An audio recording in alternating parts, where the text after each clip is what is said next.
Hi guys, Doug McIntyre, Fox Sports. I'd like both of you to comment if you can. Just, you're playing Sweden now. We assumed you were, but now it's official. Thoughts on them? What makes them dangerous? What do you guys have to look out for? Thanks so much. Want me to start?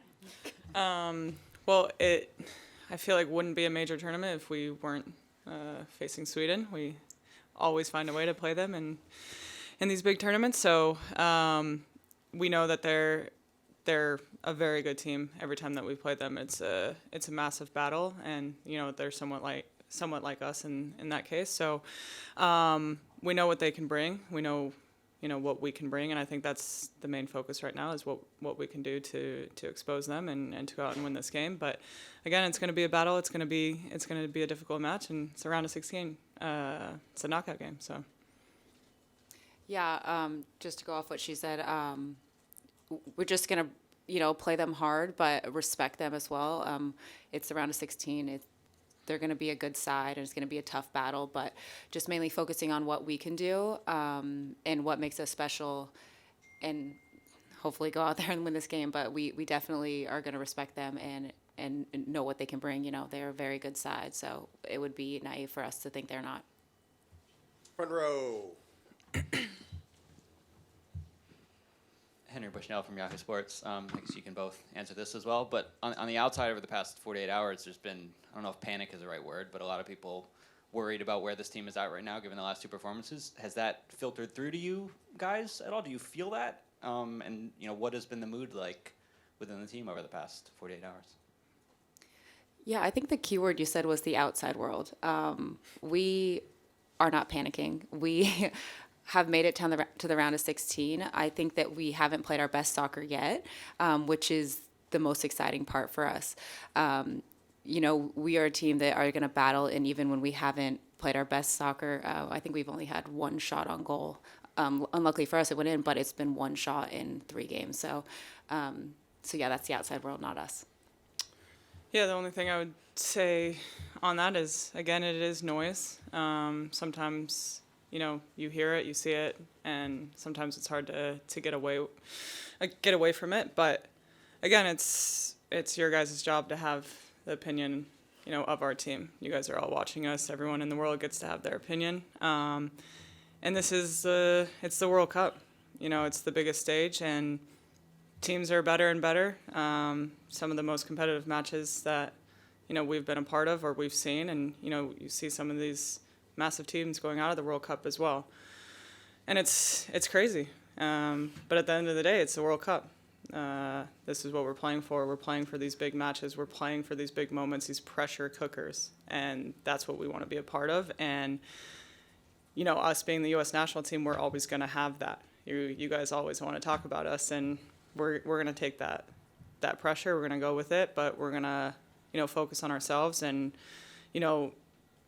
look at everything internally and try to keep the noise out as much as possible, but use it to our advantage too, because we're going to go out and we're going to fight, and we're going to do everything that we've done in the past World Cups, the past major tournaments, to go win this game. Nancy, then Steve. Nancy Armour, USA Today Sports. Lindsey, since you've played all 3 games, is there something that you can identify that is not working, or that because you guys keep talking about the pieces that are there, you're close. Is there anything that you can identify that is keeping you from going from close to done? The one thing that, when I look at these past 3 games, it's, obviously we're gonna move forward. It's a new tournament starting now. It's the knockout stages, but it's just that confidence, the belief in ourselves to, one, do what we are most special at, each of us individually, but also as a team.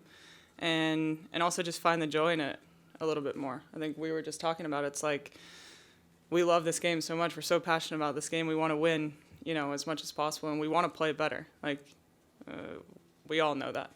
You guys know that. Our team knows that. We want to play better, and to find those little pieces of joy, in the game as well. So I think, once we get a little bit more of that joy back, and that feeling, things are going to move a little bit better on the field. We're going to have more rhythm. We're going to have more confidence, and, things will come. More and more chances will come. Steve Goff. Hi, Steve Goff, The Washington Post. Lindsey, what obviously the expectations for this team are always extremely high, including this tournament. And when things don't reach those expectations, how does that hit you? How does that affect you? Is it disappointment? Does it affect confidence?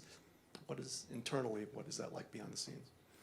You know what's funny is I actually just heard this from Lynn. You know, after the game, it almost did feel like a disappointing feeling because we didn't play as great as we wanted to. We didn't score our chances, and maybe that's the immediate feeling after the game. But you know, she made a great point. It's not.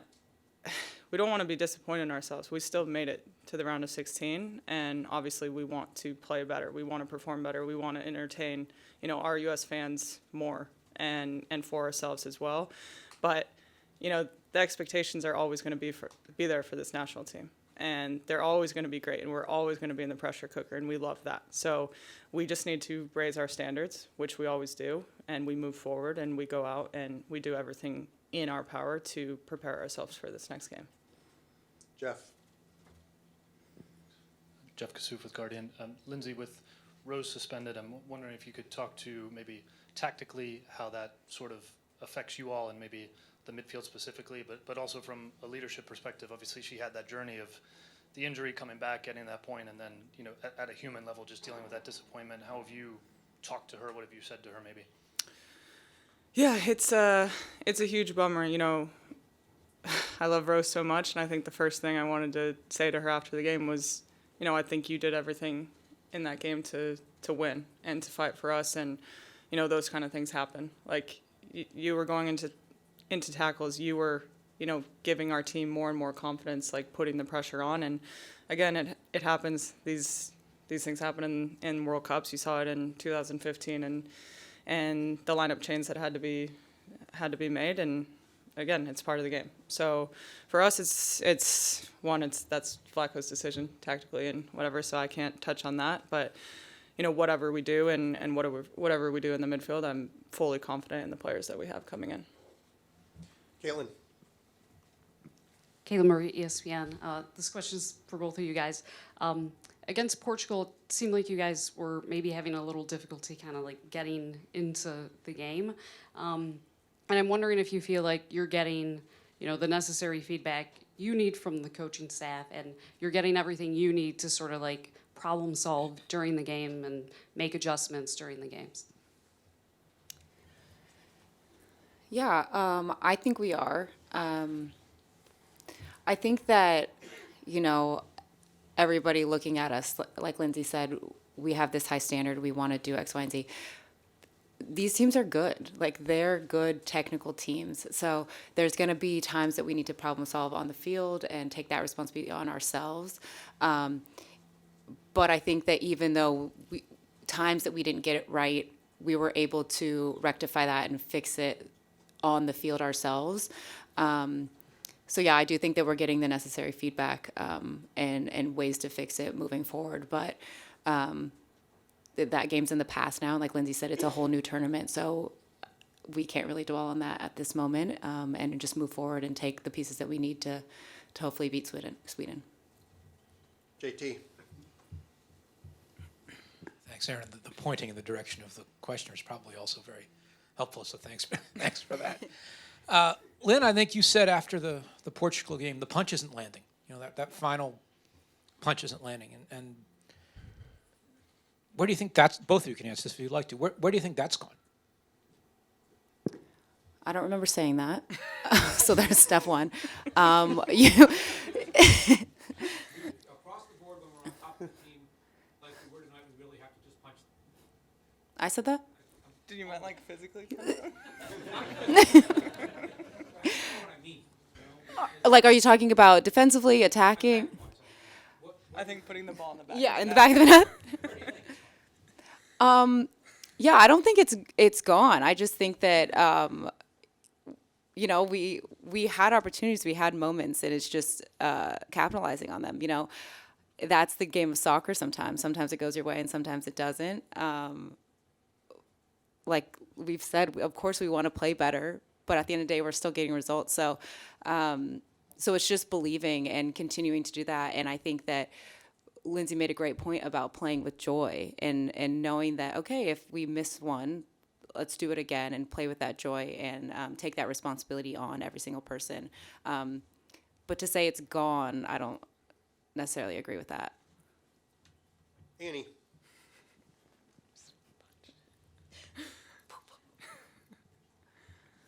Hi, Annie Peterson from Associated Press. I know you guys have been also watching the games and the games that you guys have been involved with. What does that say about parity in terms of soccer, in women's soccer especially at this World Cup? Just hand it Juliet real quick. Parity. I think we said it before this tournament. You know, this will be the most competitive World Cup, and if you're not watching it, you're really missing out. I think it is showing, you know, the investment in women's sports and women's football. Every result that you see, you know, it's insane. And you know, some of the games that we've played in, it's like Lynn said, it's not easy. It's difficult, and it's the World Cup, and it's getting better and better and better. So. I think it's a joy for women's football. I think if you're not supporting it by now, it's insane. So, you know, being in this and being a part of it is truly incredible. But, you know, we've been here before, and now we're finally seeing the support, and it can only go up from here. It needs to, you know, keep going up. So, Juliet, go ahead. Hi, Juliet McCurr with the New York Times. I'd like both of you to answer this question. If you're not playing with joy, what is the feeling that you have on the field? Can you describe just what's going through your mind and how the team is playing if it's not joyfully? I'll go. I can go. Yeah, I think that, you know, we've talked about a lot, a young team. We all want to put our best foot forward. We want this so badly that sometimes I think we lose track of why we started to play and why we're here. It's because we loved a game, and we love absolutely playing, and we love these moments on the world stage. That's why we put our bodies through so much and sacrifice so much. And I think that you know, it's a lot of people's first tournament, mine included. So you just want to go out there and perform so badly that sometimes you forget about all of the joy and the reason why you started. So I think that we have come together as a team, and we just need to get back to that, what makes us great. And yeah. Yeah, I think the one thing, you know, I've said to this team a lot is, you know, pressure is a privilege.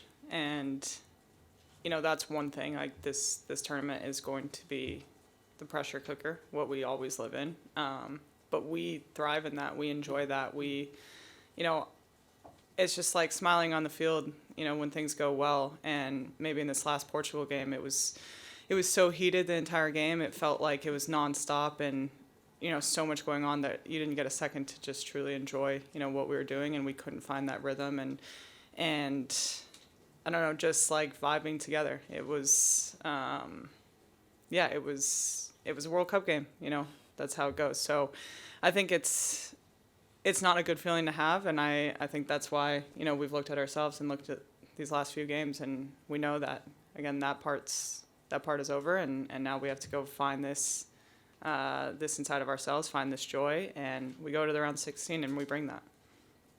Lakin, last one.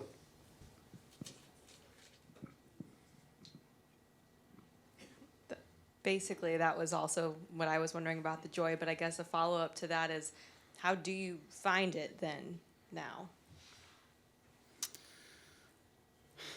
I think that having 3 games, obviously, that, you know, it's no secret that we feel like we can play better. Having that experience, feeling like now, first of all, being joyful that we made it to the round of 16 and not diminishing that accomplishment.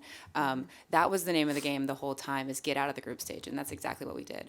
I don't think that of course, like we said, we want to be playing better, but it doesn't matter. Like, tournaments are about results, and we're getting the results. So just reminding ourselves that, coming together as a team, having meetings, having fun with each other.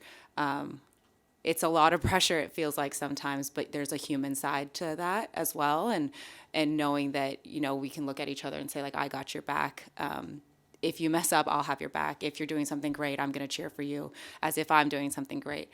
And we have come together as a team and have done that after being able to look at the last 3 games that we've just gone through. So, so I think it's already been found. Well said, Lydia. Great answer. Yeah. Yep, that's a good way to end it. We'll break it down, which